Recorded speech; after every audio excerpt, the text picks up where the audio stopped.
आज class 12th का पहला क्लास है। तो सबसे पहले देखिए, मेरा पहला चैप्टर जो है वो है आपका संबंध और फलन, मतलब रिलेशन एंड फंक्शन। ठीक है, तो रिलेशन एंड फंक्शन जो है क्लास 11th में भी था। तो हम लोग स्टार्टिंग मेरी जो होगी वो क्लास 11th से ही होगी, 11th के ही टॉपिक से हम स्टार्ट करेंगे। एक्चुअली जो है आपका दो पार्ट में जो है काम होगा, एक होगा 11th के बेसिस पे, दूसरा होगा 12th के बेसिस पे जो आपका एग्जाम में आने वाला है।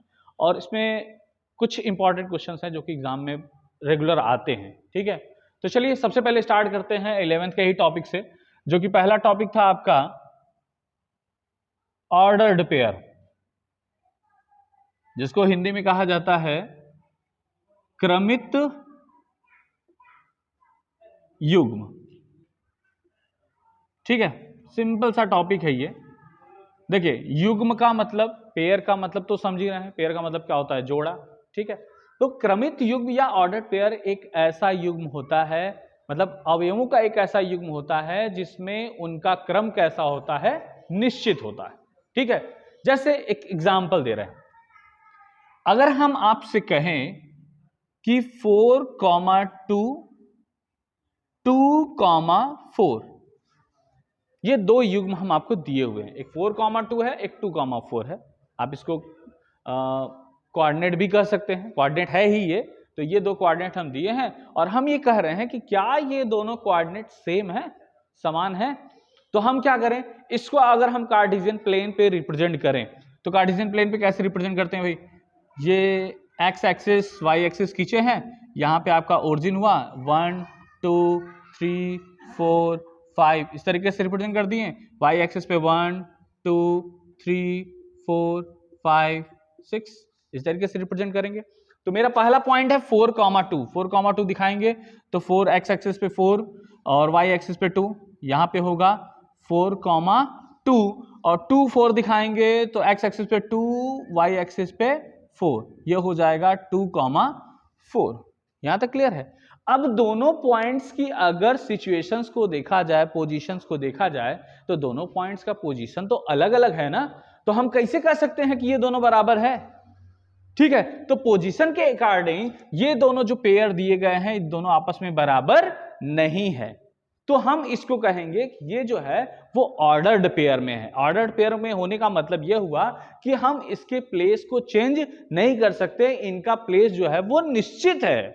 ठीक है, यही होता है ऑर्डर्ड पेयर।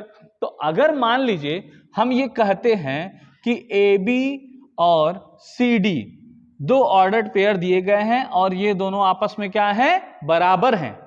तो देखिए, दो ऑर्डर्ड पेयर तभी आपस में बराबर होंगे जब ए वाला किसके बराबर हो, सी के, और बी वाला किसके बराबर हो, डी के। मतलब ए इज इक्वल टू सी हो और बी इज इक्वल टू किसके हो, डी हो। तभी हम ये कह सकते हैं कि ये दोनों ऑर्डर्ड पेयर आपस में क्या है, बराबर है। ठीक है, अब इस टॉपिक पे कुछ छोटे छोटे क्वेश्चंस होते हैं जो कि कंपटीशन में भी पूछा जाता है। ठीक है, अब क्वेश्चंस कैसे पूछे जाएंगे, जैसे देखिए, अगर हम ये कहें आपसे कि एक एग्जांपल ले रहे हैं, x plus 1 y, x plus 1 comma y is equal to 2,3, ये दो ऑर्डर्ड पेयर हैं और दोनों आपस में क्या है, इक्वल है। ठीक है, बीच में इक्वल का साइन हमने लगा दिया है, जबकि आपको वहां पे कहा जाएगा कि हाँ दो ऑर्डर्ड पेयर हैं, दोनों इक्वल हैं। तो आपको करना क्या है, एक्स और वाई की वैल्यू फाइंड करनी है। तो चलिए, अब ये दोनों ऑर्डर्ड पेयर अगर आपस में बराबर हैं तो हमने क्या कहा है कि ऑर्डर्ड पेयर का मतलब क्या होता है कि उनका प्लेस तो एकदम फिक्स होगा, वो चेंज होने वाले नहीं है। तो x प्लस 1 जो है वो किसके बराबर होगा, 2 के। y जो है वो किसके बराबर होगा, 3 के। तो चलिए सॉल्व करते हैं।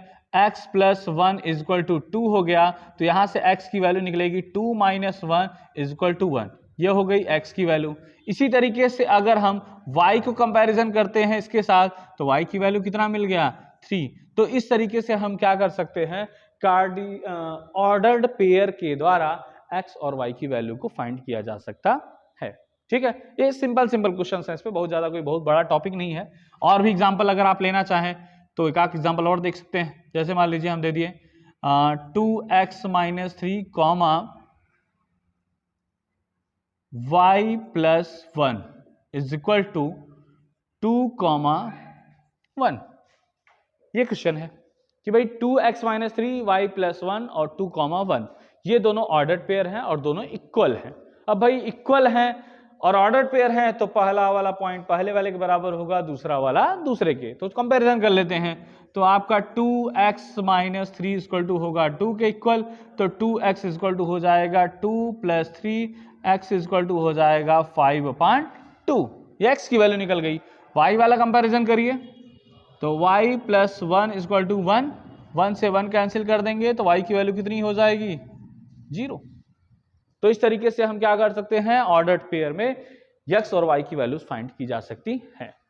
ठीक है, तो ये आपका हो गया ऑर्डर्ड पेयर से रिलेटेड। ठीक है, तो इसमें ऑर्डर्ड पेयर में एकदम सिंपल सा टॉपिक है कि कोई भी जो ऑर्डर्ड पेयर होता है वो ऐसे अवयव का युग्म होता है जिसमें उनका स्थान क्या होता है, फिक्स होता है, वो चेंज होने वाला नहीं है। ठीक है, एग्जाम्पल भी आपको दे चुके हैं और उससे रिलेटेड क्वेश्चंस कैसे पूछे जाते हैं।